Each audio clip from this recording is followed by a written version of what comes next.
এজন্য যুবকরা চাইলে অনেক কিছু করতে পারে। তোমাদের উপর নির্ভর করছে আগামীর ভবিষ্যৎ। যুবকরা যদি ইসলামের পথে আসে ভালো থাকবে বাংলাদেশ। যুবকরা যদি কোরআন মানে নিরাপদে থাকবে আমার লাল সবুজের পতাকা। যুবকরা যদি ইসলামকে মেনে চলে তাহলে আগামীর ভবিষ্যৎ ইসলামের ভবিষ্যৎ চলবে, ঠিক কিনা? কারণ যুবকদের মধ্যে আছে প্রাণ ঢালা উচ্ছ্বাস। মুরব্বীদের স্বাদ আছে কিন্তু সাধ্য নাই। মুরব্বীরা চায় অনেক কিছু করতে কিন্তু করে দেখাতে পারে। মাজায় ব্যথা, কোমরে ব্যথা। আগামীর নেতৃত্বে মুরব্বী নয়, যুবকদেরকে এগিয়ে আসতে হবে। চিল্লায় বলো ঠিক কিনা? যুবকদের রক্ত গরম, তারা চাইলে একটা বিপ্লবকে নেতৃত্ব দিতে পারে। They can lead a revolution. গোটা বিশ্বে যত বিপ্লব হয়েছে সব যুবকদের দিয়ে হয়েছে। সুবহানাল্লাহ পড়ো। এই যে কোটা আন্দোলনের বিরুদ্ধে বাংলাদেশে একটা বিপ্লব হয়েছে না? এখানে কি মুরব্বী চাচারা ছিল? কারা ছিল?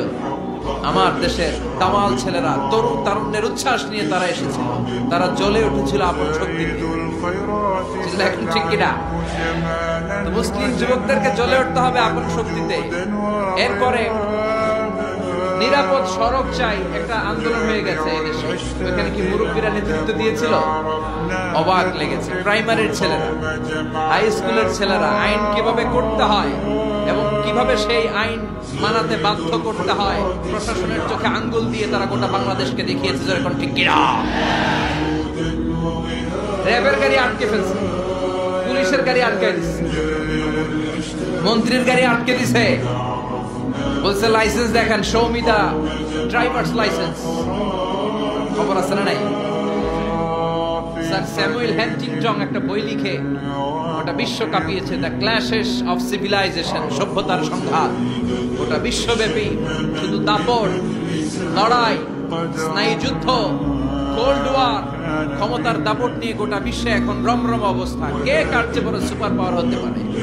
এখন সবচেয়ে বড় super power United states of America, ঠিক কিনা? তারা হচ্ছে এখন সুপার পাওয়ার। ধারণা করা হচ্ছে চায়না গোটা বিশ্বে যেভাবে তাদের প্রোডাক্ট সাপ্লাই করছে, পণ্যের বাজারে তাদের যেরকম দাপট, ডমিনেশন, সামনের সুপার পাওয়ার হবে চায়না। চায়নাতে কোন দুষ্কৃতিকারী, কোন হত্যাকারী, তাদেরকে যখন জেলে বন্দি করা হয়, জেলখানার ভিতরে ওরা ফ্যাক্টরি করে রাখছে। জেলে ঢুকবি তো কাম করে খা, আছে না নাই? কি সুন্দর অ্যাটিটিউড। যে যেই কাজ পারে জেলখানার ভিতরে ওই ফ্যাক্টরি। আগামীর সুপার পাওয়ার হতে যাচ্ছে চায়না। পলিটিক্যাল অ্যানালিস্ট যারা আছে, রাজনৈতিক বিশ্লেষক, তারা বলছে যে চায়নার পরে চলে আসতে পারে India super power. Narendra Modi. সভ্যতার সংঘাত আদিকাল থেকে আজ পর্যন্ত আছে না নাই?